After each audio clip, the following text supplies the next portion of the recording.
So the numbers came out in Vegas a couple days ago saying that Lonzo Ball is going to basically run away with the Rookie of the Year. And I really have to disagree with Vegas here. You know, the All Holy Vegas comes out and makes all these crazy predictions, but the reason I got to disagree is because we got two surefire number one overall picks that are in the twofold on our team. How are these guys getting overlooked? Yeah, Lonzo Ball impressed in Summer League. He had a pretty good run there in Vegas. He averaged 16 points, 9.3 assists, and 7.7 rebounds. I mean, that's what he does. He makes guys around him better. I know he's the first guy to record a triple-double in a Summer League game since 2008. Pretty impressive. And I know he's the closest guy to average close to 10 assists per game in, like, God, I forget what the stat was. I think it was like, what was it, like 10 or 11 years? Something asinine like that. So, I mean, he put up some crazy historic numbers. But he's a true point guard. He's a true floor general. But how are we forgetting the guy that was drafted last year, number one overall, who also does the same exact thing that Lonzo Ball does? He makes guys around him better. He can rebound. He can assist. I think he's got a better vision than Lonzo does. Ben Simmons, I'm talking about, obviously.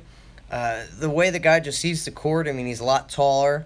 I think his passing ability is a lot better in the half court, as well as, with the up-tempo offense.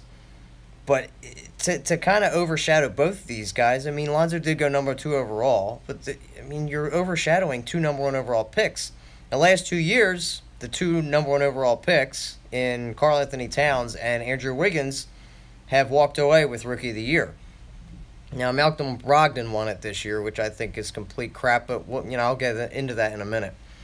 But, Lonzo Ball is, like I said, he's picked to run away with it. And what I mean by that, he's got 5-2 odds to win the Rookie of the Year.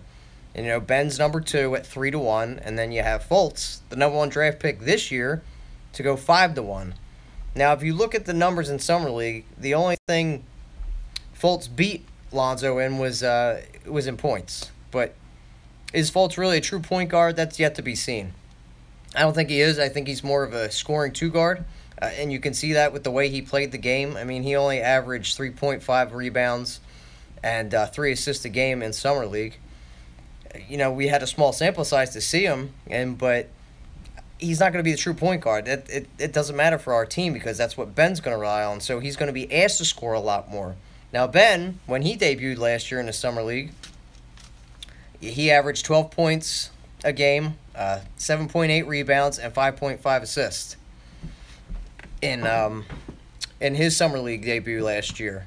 He made it all through Summer League, so it was great to see. He had so many phenomenal passes. But, again, so did Lonzo Ball. He had some incredible passes, too.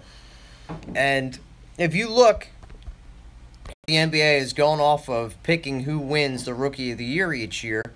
A lot of it has to do with offense, but I think we're better geared towards, and usually a better team will win it. That's why Malcolm Brogdon won it this year, I feel, because he was on a better team. Milwaukee was a playoff team. You look at Embiid's numbers and Sarge's numbers, they both had better numbers historically than Brogdon. Brogdon averaged 10 points a game. Like, are you kidding me?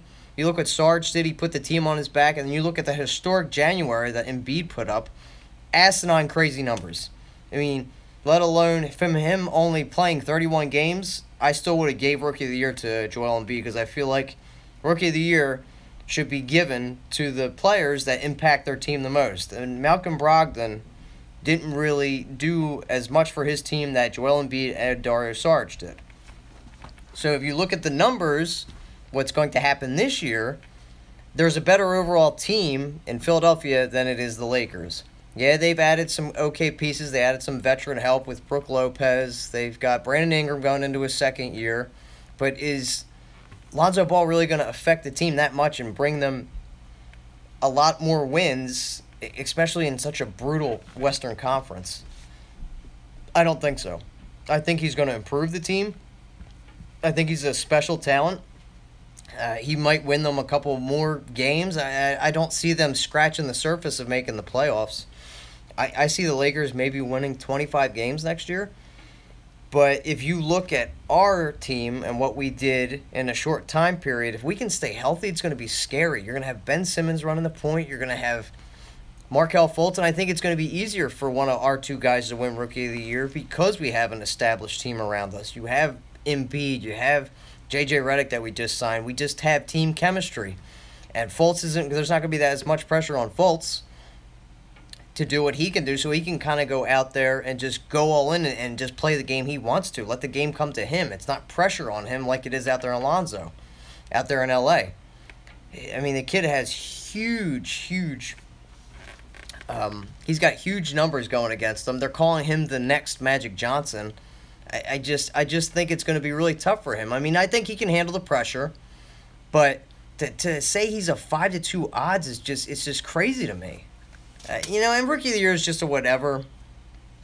It's just a whatever award. I just feel like we were slighted.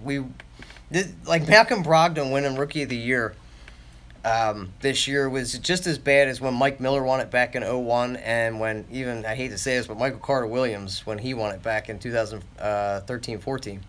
I think we should have won back-to-back years when Noel put crazy numbers up.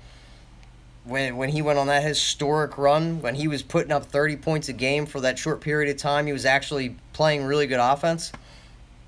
But we got screwed out of that. And I just feel like the league doesn't want to give us any credit because of Hinkie and the process and this, and that. But for Lonzo Ball to win Rookie of the Year, 5-2 odds, I think it's a bunch of crap. I just think it's the NBA trying to slight us again. And I hope that they prove us wrong. Our team proves them wrong, which I think they will. I see us making the playoff. Is it enough to say if we make the Eastern Conference semifinals or just be a 3 seed in the Eastern Conference that one of our two guys gets the recognition he deserves and being potential Rookie of the Year? Because I think it deserves it, so we should get it. What do you guys feel? Do you think Lonzo Ball is really going to do enough out there in L.A. to win Rookie of the Year? Nah. Not for me. I think the kid's got huge pressure going up against him. So he said he's the franchise player, so you have that going against him.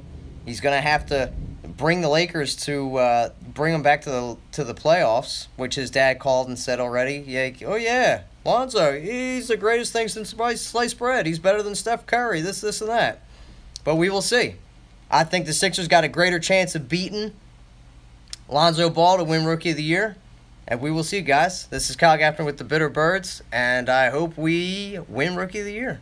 So this is a little bit of Sixers talk. Not much going on, but we are going to win this award. Let's go Sixers. Peace.